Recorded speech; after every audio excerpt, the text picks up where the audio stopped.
Hey guys, how are you? I am Avishi Jain and मैं आपको जावा पढ़ा रही हूँ एकदम स्टार्टिंग से। तो हमने लास्ट लेक्चर में डिस्कस किया था मैथ क्लास की कुछ मेथड्स एंड हमने एक शॉर्ट क्विज भी की थी जिसमें हमने काफ़ी क्वेश्चंस किए थे based on your math class functions. So आज हम कुछ प्रोग्राम्स करेंगे। पहला जिसमें से है writing a menu driven program to implement various math class function. जो हमने क्लास में फंक्शंस पढ़े थे हम उनको इम्प्लीमेंट करेंगे यूजिंग अ प्रोग्राम। एंड दूसरा हम प्रोग्राम लिखेंगे जिसमें चार सब पार्ट्स हैं। We'll check whether a number is Armstrong, automorphic, disarium और प्रोनिक। हम चारों के अलग अलग केसेस डिस्कस भी करेंगे और मैं आपको बताऊंगी भी अच्छे से कि ये सारे नंबर्स होते क्या हैं। और मैं आपको ट्रिक्स भी बताऊंगी कि आप प्रोग्राम कैसे लिखोगे। Okay, so let's start with the first program which is the menu driven program. Menu driven का मतलब होता है यूजिंग द स्विच केस। मैंने जब इफ एल्स पढ़ा था तो मैंने आपको स्विच केस भी पढ़ा था, तो आप स्विच केस को यूज़ करते हो इस प्रोग्राम में। और हमें रिजल्ट क्या क्या आउटपुट करवाने हैं। अगर हम अपने स्विच केस में कंट्रोल वेरिएबल जो एक्स होता है, this is a control variable, अगर हम इस एक्स की वैल्यू 1 देते हैं, so we have to find the natural logarithm of a number A. हम एक नंबर एंटर करेंगे यूज़र के थ्रू।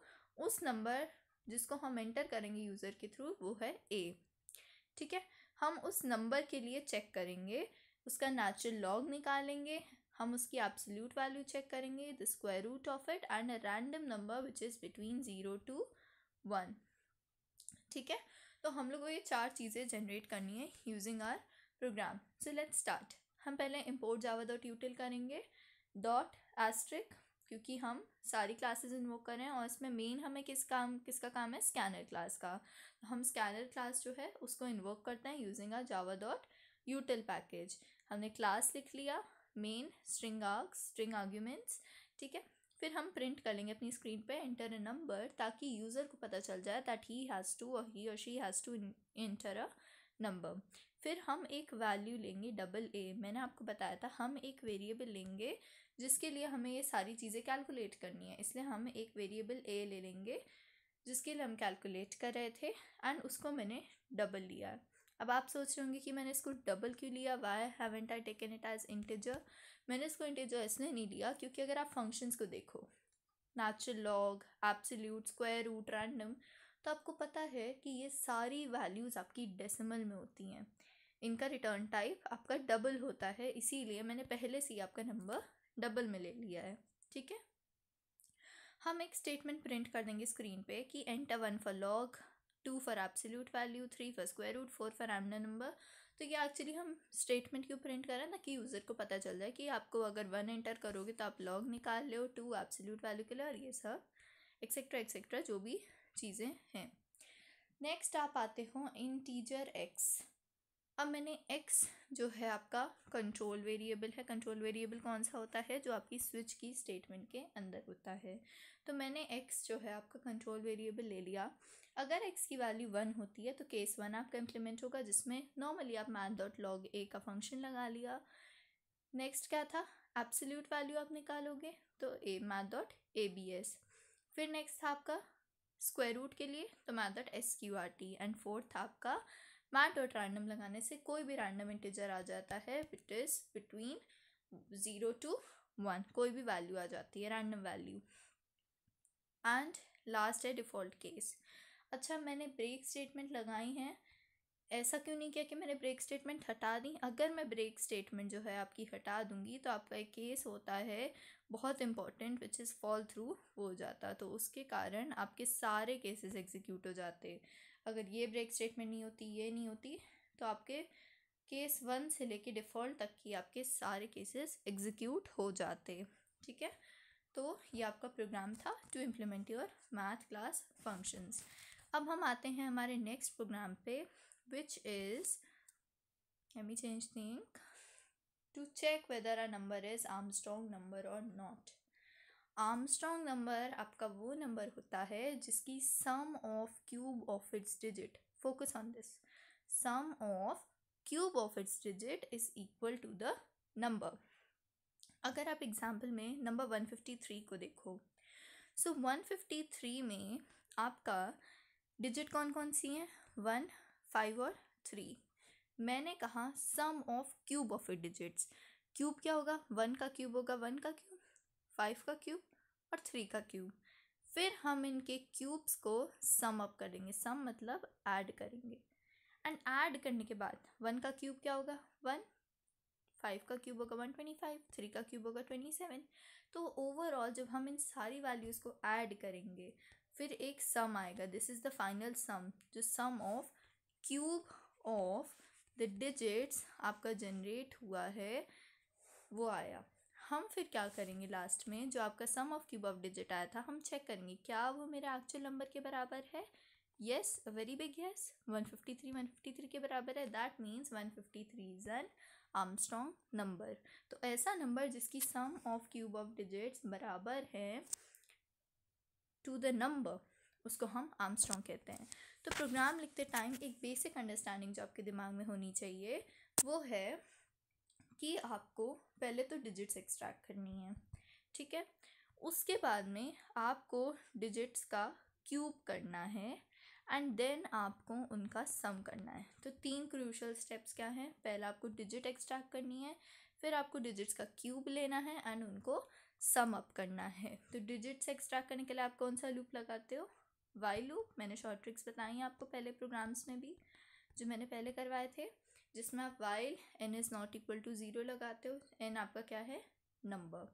एंड आप जो डिजिट है, सपोज करो d डिजिट है, तो इसको n mod 10 करते हो। किसी भी नंबर को अगर आप 10 से मॉड्यूलस लेते हो तो रिमाइंडर आता है, एंड रिमाइंडर आपका पहला क्या होता है? विच is the last digit of the number. तो अगर आप प्रोग्राम को देखो, वाइल इन मतलब इंटीजर n मैंने ले लिया, स्कैनर से अपनी ऊपर की स्टेटमेंट्स आप लिख सकते हो, मैं आपको सिर्फ मेन कोर पोर्शन बता रही हूँ प्रोग्राम का। आफ्टर दैट आप टेकन t मेरी डिजिट निकालना है, एक एक डिजिट इसमें स्टोर होगी। आर्म मैंने लिया है इक्वल टू 0, आर्म की जगह आप सम भी ले सकते हो to calculate the sum. And last में मैंने b is equal to n लिया है। नाउ b मैंने क्यों लिया है? It is my backup variable. अगर आप ध्यान से देखो, वाई लूप में n is not equal to 0 है, मतलब वाई लूप मेरा तब तक चलेगा जब तक मेरे नंबर की वैल्यू 0 के बराबर नहीं हो जाती है। 0 के बराबर होते ही वो निकल आएगा। तो एक तरीके से देखा जाए तो मेरा जो n है वो तो फाइनली 0 हो जाएगा ना।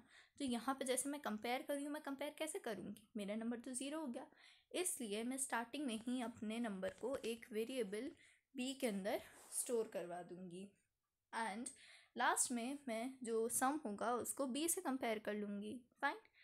तो अगर आप लूप को देखो, लूप में मैंने क्या किया है, लेट मी चेंज थिंग। तो while n is not equal to 0 मैंने एक डिजिट एक्सट्रैक्ट की which is t is equal to n mod 10। Suppose करो 153 ही नंबर है, तो इसमें t पहला क्या निकल के आएगा?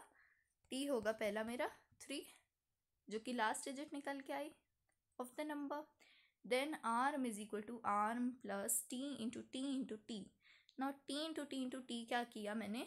क्यूब निकाला।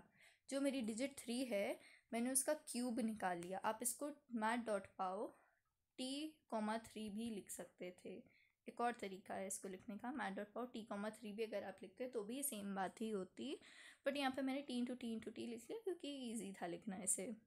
देन मैंने उसको आर्म में ऐड कर दिया ताकि ओवरऑल सबका सम निकले लूप में, ठीक है। तो आर्म की वैल्यू अभी क्या हो गई है? 3 cube. Then n is equal to n divide by 10। अगर मेरे नंबर को 10 से डिवाइड कर देंगे तो क्या बचा? 15, ठीक है। नेक्स्ट देखो, फिर वाइल लूप में ऊपर आएगा while n is not equal to 0, t is equal to n mod 10। अब n का लास्ट में मॉड करोगे तो क्या बचेगा? 5। तो t की वैल्यू अब हो गई मेरी 5। अब फिर arm is equal to arm plus T into T. Arm की वैल्यू ऑलरेडी ये थी, प्लस टी इंटू टी क्या है? 5 का क्यूब, वो ऐड हो जाएगा, ठीक। Next n is equal to n divide by 10। n divide by 10 कर दोगे आप तो फाइनल वैल्यू क्या बची? 1। अब अगर फिर वाइल लूप में आप ऊपर गए, while n is not equal to 0, t is equal to n mod 10, तो अब t की वैल्यू आपकी हो जाएगी 1। फिर arm is equal to arm plus T cube में आपकी वैल्यू हो जाएगी 1 का cube, and finally n is equal to n mod 10 से ही आपकी वैल्यू हो गई 0। That means your number comes out to be 0 loop execute होने के बाद। एंड आपका आर्म ध्यान से देखो, it is 3 cube plus 5 cube plus 1 cube which comes out to be 153। तो अब आप क्या करोगे, कंपेयर करोगे कि if arm is double equal to be मेरा कहता है backup variable, then my number is Armstrong, otherwise it is not. So I hope आपको क्लैरिटी आ गई होगी कि what is an Armstrong number. You can try using other numbers also. Next हम करेंगे हमारा program which is to check whether the number is automorphic or not. अब ऑटोमॉर्फिक number क्या होते हैं? So automorphic number is a number whose square, याद रखना, whose square ends in the same digits as the number itself. मतलब कि एक ऐसा नंबर जिसका स्क्वायर करें उसके बाद में सेम डिजिट आती हैं जो कि नंबर में है. जैसे एग्जांपल में 5 है तो 5 का हम स्क्वायर करेंगे, क्या है 25. तो 25 में देखो it ends in the same digit as the number self. मतलब कि नंबर किससे एंड कर रहा है, 5 से. तो ये उस सेम डिजिट से एंड कर रहा है जिससे हमारा नंबर है. दैट मीन्स ये ऑटोमॉर्फिक नंबर है.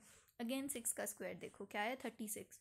सो it ends in the same digit as the number itself. तो नंबर किस में एंड कर रहा है, 6 में. यहाँ भी किस में एंड कर रहा है, 6 में. अगेन एग्जाम्पल 76 को देखो. तो 76 का स्क्वायर करोगे 576, 5776 है. ठीक है. तो ये किस में एंड कर रहा है, 76 में एंड कर रहा है जो कि नंबर के बराबर है. अगर 376 का स्क्वायर देखो वो भी इससे एंड कर रहा है जिससे हमारा नंबर है. ठीक है. तो ऑटोमॉर्फिक नंबर वो होते हैं जो कि सेम डिजिट्स में एंड करते हैं एज द नंबर इटसेल्फ. मतलब हमारा बेसिक अंडरस्टैंडिंग क्या है, हम अपने नंबर का स्क्वायर करेंगे, फिर लास्ट में अगर उसकी लास्ट की डिजिट मैच करती हैं तो वो नंबर ऑटोमॉर्फिक है. अगर जैसे इस एग्जांपल में 29 है, वो 23 के बराबर नहीं आ रहा है जो कि मेरा नंबर था, इसलिए इट इज़ नॉट ऑटोमॉर्फिक. ठीक है. तो आपको बेसिक अंडरस्टैंडिंग क्या डेवलप करनी है कि आप अपना नंबर लोगे, उसके बाद में नंबर का स्क्वायर करोगे. तो आपको पहली चीज़ क्या चाहिए, your number. Second thing you need its square. Third चीज़ क्या है, आप अपने नंबर की वो डिजिट निकालोगे जो आपके नंबर के लास्ट में है. तो आपको कैसे पता चलेगा, जैसे अगर 3 डिजिट नंबर था, 376 था, तो आपको कैसे पता आपको 3 के लिए निकालनी है, लास्ट की 3 डिजिट निकालनी है कि लास्ट की 2 डिजिट निकालनी है कि 1 निकालनी है, आपको कैसे पता चलेगा. तो उसके लिए हम काउंट करेंगे the number of digits in are number. हम देखेंगे कि हमारे नंबर में जितनी डिजिट्स हैं, ऑफकोर्स हमें उतनी डिजिट पीछे से चेक करनी है. अगर नंबर में 3 डिजिट हैं तो हम 3 चेक कर रहे थे. जैसे इसमें देखो 376 वाले में हमारे पास 3 डिजिट थी तो हमने यहाँ पे 3 ही चेक की. यहाँ पे 2 थी तो हमने लास्ट की 2 ही चेक की. यहाँ पे 1 थी तो 1 ही चेक किया. सो अंडरस्टैंडिंग क्या है कि you have to count the number of digits in your number. हम अपने नंबर में काउंट करेंगे. बट अगर हमें लास्ट की डिजिट निकालनी है, मैंने आपको बताया कि जब भी आपको लास्ट की डिजिट निकालनी है आप उसको 10 से मॉड कर दो. अगर नंबर को 10 से मॉड कर दोगे तो आपके पास आती है लास्ट की digit. Let's take a fresh page, इस पे समझते हैं. अगर आपको लास्ट डिजिट निकालनी है तो आप अपने नंबर को क्या करते हो, n mod 10. बट अगर आपको लास्ट की 2 डिजिट्स चाहिए होती हैं तो आप करते हो n mod 100. ऐसा क्यों, मैं बताती हूँ एग्जांपल से. जैसे आपका नंबर 576 है तो अगर आप उसको 100 से मॉड करोगे क्या आएगा, 5 से मल्टीप्लाई करोगे 500. सो आपका रिमाइंडर क्या आया, 76. तो देखो मुझे लास्ट की 2 डिजिट चाहिए थी तो मैंने क्या किया, उसका मॉड्यूलस किससे किया, 100 से. वैसे ही अगर मैं 1000 से करूँ and I take the number, suppose करो मैंने ये लिया, 1000 3 ज़ा 3000. तो मुझे अगर लास्ट की 3 डिजिट चाहिए, लास्ट की 3 डिजिट क्या है नंबर में, 776, मुझे वो चाहिए रिमाइंडर की तरह, तो मैं मॉड किससे कर दूँगी, 1000 से. सो द थिंग इज़ कि अगर मुझे लास्ट की 3 डिजिट चाहिए मैं मॉड्यूलस किससे कर लूँगी, n का 10⁻³ से. अगर सपोज करो मुझे लास्ट में 5 डिजिट चाहिए तो मैं लास्ट की 5 डिजिट कैसे निकालूंगी, n mod 10 की पावर में क्या करूँगी, 5. सपोज करो मुझे लास्ट की कुछ x डिजिट निकालनी है तो मैं कैसे निकालूंगी, n mod 10⁻x. तो ये आपकी बेसिक अंडरस्टैंडिंग थी कि लास्ट की डिजिट निकालने के लिए हम क्या करेंगे, उसका 10 की पावर जो है उससे मॉड कर देंगे, 10 की जो भी पावर हमें है.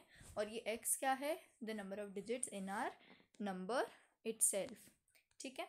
तो अगर हम इसका प्रोग्राम देखें, प्रोग्राम में क्या है कि हम एक नंबर n ले लिया जिसको चेक कर रहे हैं कि ऑटोमॉर्फिक है कि नहीं, फिर हम उसका स्क्वायर जनरेट करेंगे and we'll take a variable c क्या करेगा, it will count the number of digits. ठीक है, b हमने क्या लिया, n के बराबर। b हमने क्यों लिया, because it is again our backup variable. Backup कौन सा है, मैंने जैसे आर्मस्ट्रॉन्ग में b लिया था जिससे हम लास्ट में कंपेयर करते हैं, वैसे ही हमने इसमें भी ले लिया, क्योंकि हम फिर से वाइल का लूप यूज़ करेंगे और हम एक एक काउंट करेंगे डिजिट। देखो एक बार लूप चलेगा तो एक बार डिजिट तो निकलनी ही है, जितनी बार लूप चलेगा उतनी बार डिजिट हमारी निकलेगी।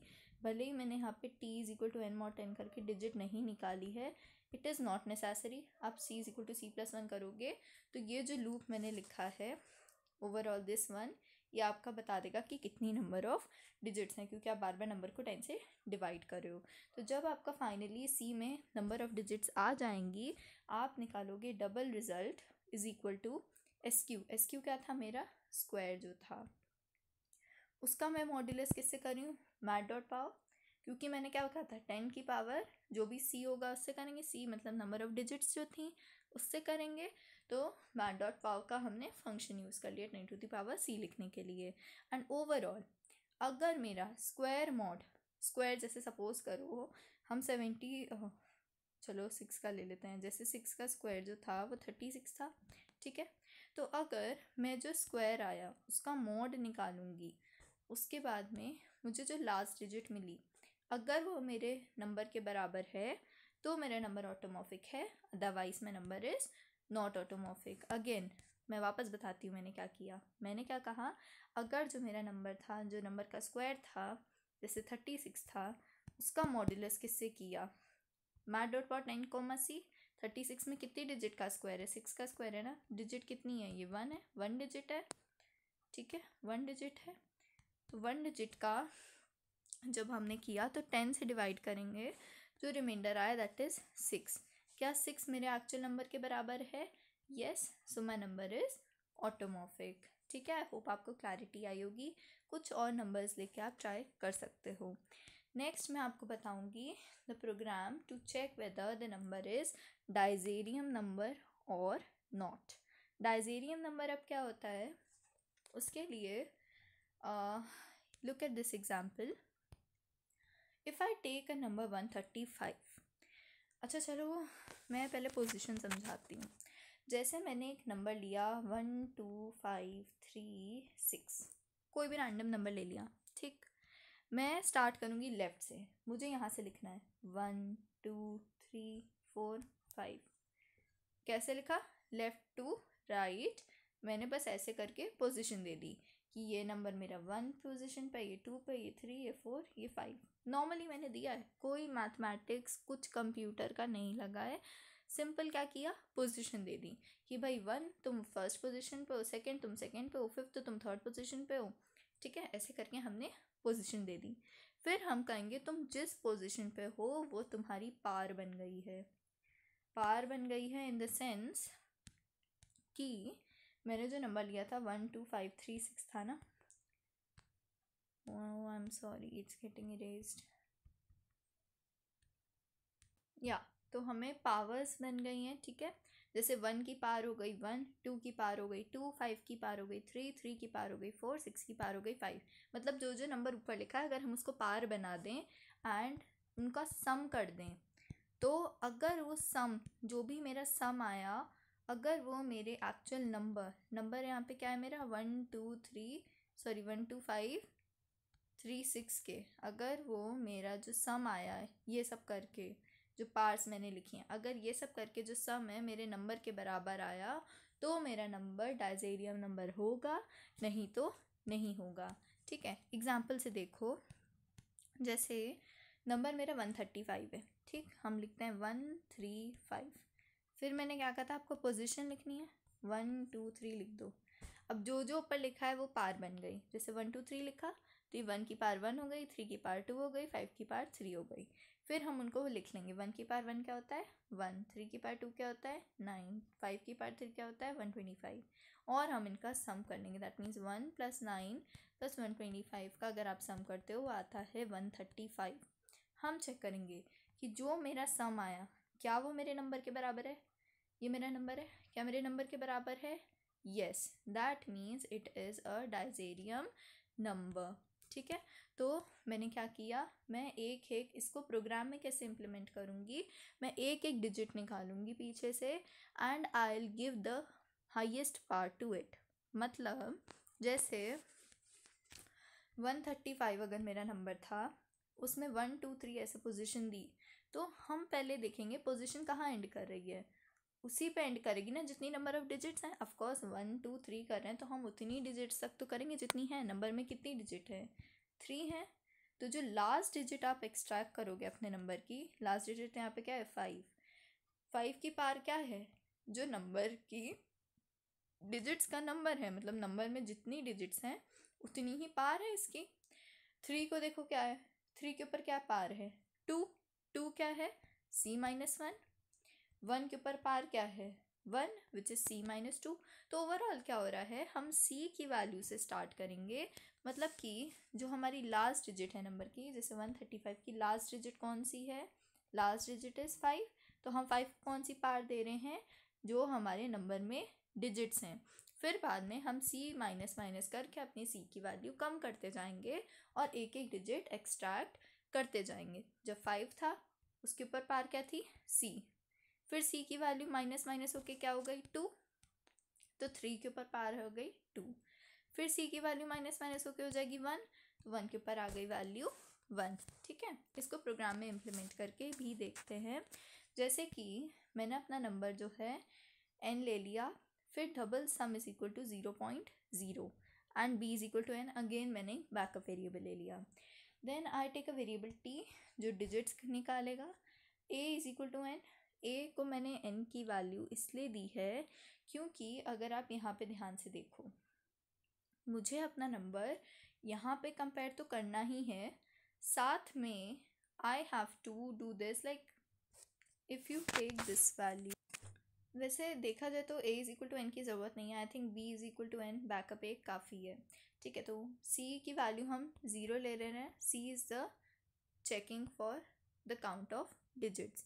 तो while n is not equal to 0 जब हम लूप निकालेंगे तो उसी तरीके से हम काउंट कर लेंगे कि हमारे नंबर में कितनी डिजिट्स हैं। पहला लूप तो हम डिजिट्स काउंट करने के लिए ही लगा देंगे। अच्छा, a की वैल्यू मैंने इसलिए ली है क्योंकि अगर आप देखो मैंने दो बैकअप वेरिएबल लिए हैं।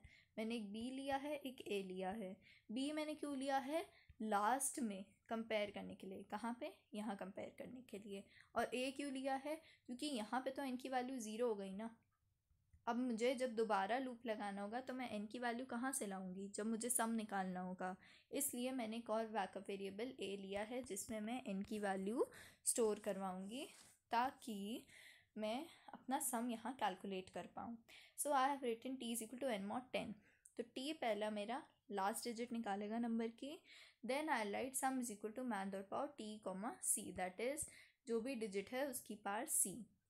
Then I do c minus minus. c की वैल्यू एक बार यूज़ हो गई, फिर हम c की वैल्यू एक डिजिट से कम कर देंगे। Then a is equal to a by 10, मतलब नंबर को डिवाइड कर देंगे 10 से ताकि नेक्स्ट लास्ट डिजिट निकाल पाएँ। तो इसी तरीके से जब लूप चलेगा, let's take an example of 135 और हम चेक करते हैं कि क्या ये वर्कआउट करता है कि नहीं। अगर आप लास्ट डिजिट निकालो, t की वैल्यू लास्ट डिजिट हो गई 5, तो सम आपका क्या हो जाएगा? 5 टू द पावर 3, क्योंकि पोजीशन में आपकी काउंट ऑफ डिजिट 3 है। देन आपका n is equal to a is equal to a divide by 10, number आपका डिवाइड होकर हो जाएगा 13। जब t आप निकालोगे, t आपकी लास्ट डिजिट 3 देगा, which is 3 to the power c क्या है आपकी? c की वैल्यू 3 से कट के हो गई थी 2, तो 3 टू द पावर 2। फिर आप नंबर 10 से डिवाइड करो, आपकी वैल्यू आ गई 1, तो 1 बचा। 1 की पावर अब क्या हो जाएगी? क्योंकि यहाँ पे c is equal to c minus 1 हुआ है, तो 1 की पावर हो जाएगी 1। आप इसको एक बार ड्राई रन करके देखना and you will find that the sum comes out to be this. तो अगर आपका सम b के बराबर आता है तो आपका नंबर डाइजेरियम है, अदरवाइज इट इज़ नॉट। जितना मैंने एक्सप्लेन किया है उसके बाद में इसको एक बार ड्राई रन करके ज़रूर देखना। लास्ट प्रोग्राम जो है हम चेक करेंगे कि इफ़ माई नंबर इज़ प्रोनिक और नॉट। प्रोनिक नंबर वो नंबर होता है जिसकी जो प्रोडक्ट होता है कॉन्सिक्यूटिव डिजिट्स का कॉन्जिक्यूटिव क्या होती हैं, जो एक के बाद एक होती हैं, ठीक है। जैसे 11 और 12 हैं, तो 11 और 12 को मल्टीप्लाई करोगे तो क्या आएगा 132। तो ऐसा नंबर जो कॉन्जिक्यूटिव डिजिट्स का प्रोडक्ट हो उसको हम कहते हैं प्रोनिक नंबर। जैसे अगर आप 30 की बात करो तो 30 किससे आता है, 5 इंटू 6 होता है, तो 5 और 6 भी तो एक के बाद एक आते हैं, तो 30 is also a pronic number. तो ऐसा नंबर जो प्रोडक्ट से आता है दो कॉन्सिक्यूटिव डिजिट की, उसको हम प्रोनिक नंबर कहते हैं। You can take an example of 42। 42 किससे बनता है, 6 और 7 से, सो 42 इज अ प्रोनिक नंबर। 6 भी देखो 2 और 3 से बनता है, तो ये भी प्रोनिक नंबर है। 45 5 और 9 से बनता है, क्या ये है, क्या 5 के बाद 9 आता है, no, so this is not a pronic number. Okay, so आप बेसिक अंडरस्टैंडिंग क्या यूज़ कर रहे हो, आपका जो भी n है इनटू n+1, सपोज करो मेरा जो भी नंबर n है, सपोज करो 2 है, n+1 हो गया 3। अगर वो नंबर मेरा है 6, तो मेरा नंबर अगर 6 आ रहा है विच is the product of 2 consecutive digit, तो ये नंबर मेरा प्रोनिक है। तो मैं क्या चेक करूँगी, if my n into n+1 is equal to a number जो इसके प्रोडक्ट से बन रहा है, तो वो नंबर मेरा प्रोनिक होगा। Look at the program and मैं यहीं आपको एक्सप्लेन करूँगी कि ऐसा क्यों हो रहा है, ठीक है। तो I take a number num, answer मैंने ले लिया है चेक करने के लिए कि क्या उनका प्रोडक्ट आ रहा है बराबर की नहीं। सो मैं क्या करूँगी, अपने नंबर से स्टार्ट किया, 0 से स्टार्ट किया and I will go up to the number. जैसे सपोज करो मेरे नंबर की वैल्यू मैं 6 ले लेती हूँ, ठीक, हम उससे सॉल्व करके देखते हैं। i is equal to 0, let me write it clearly. Number की वैल्यू मेरी क्या है 6, i की वैल्यू है मेरी अभी 0। i into i+1, i into i+1 क्या नंबर के बराबर है, i+1 क्या है, i इंटू i+1 क्या है 1। क्या ये नंबर के बराबर है, क्या ये 6 के बराबर है, नो। सो मैं इफ़ के अंदर नहीं आऊँगी। I will go on to i++, i की वैल्यू इंक्रीमेंट होके हो गई है 1। अब ये यहाँ आएगा, क्या i इंटू i+1 नंबर के बराबर है, i इंटू i+1 क्या है, i की वैल्यू क्या है अभी 1, क्या 1 इंटू 2 इंटू i+1 है ना 1, और 1+1 क्या 1 इंटू 2 क्या है 2, क्या ये मेरे नंबर के बराबर है, no. Again I go up i++, i की वैल्यू इंक्रीमेंट के हो गई है 2। अब i इंटू i+1, आई क्या है 2 इंटू i+1 क्या है 3, 6, क्या ये मेरे नंबर के बराबर है, yes, a very big yes. तो मैं कहाँ आ जाऊँगी, आंसर इज इक्वल टू 1। तो जो मेरा ANS था आंसर जिसकी वैल्यू 0 थी, अब वो 1 हो गई है। और अब मैंने लगा दिया है ब्रेक स्टेटमेंट लगते ही वो लूप के बाहर आ गया। अब वो कहते हैं क्या आंसर मेरा 1 के बराबर है, यस, तो I will print it is a pronic number, otherwise I will print it is not a pronic number. आप इस कॉन्सेप्ट को यूज़ करके और भी प्रोग्राम्स लिख सकते हो। मैंने सिंपल से कॉन्सेप्ट लगा दिया, अपने आई को 0 से लेके मैं नंबर तक ले गई, क्योंकि नंबर के बीच में ही ऑफकोर्स वैल्यू आएगी। नंबर से कोई बड़ी वैल्यू को अगर आप मल्टीप्लाई करोगे उसकी बड़ी वैल्यू से, तो ऑफकोर्स नंबर तो प्रोडक्ट नहीं आएगा ना। ऑफकोर्स नंबर से कोई छोटी वैल्यू आएगी जिसको मल्टीप्लाई करके आप नंबर ला सकते हो। तो मैंने नंबर तक लूप चलाया एंड देन मैंने ऐसे कॉन्सेप्ट यूज़ करके चेक किया। आप किसी और तरीके से भी लिख सकते हो, but this is the easiest method. Okay, so this was all about the programming portion and next lecture में हम स्टार्ट करेंगे our nested loops in Java. Till then, good bye, have a nice day.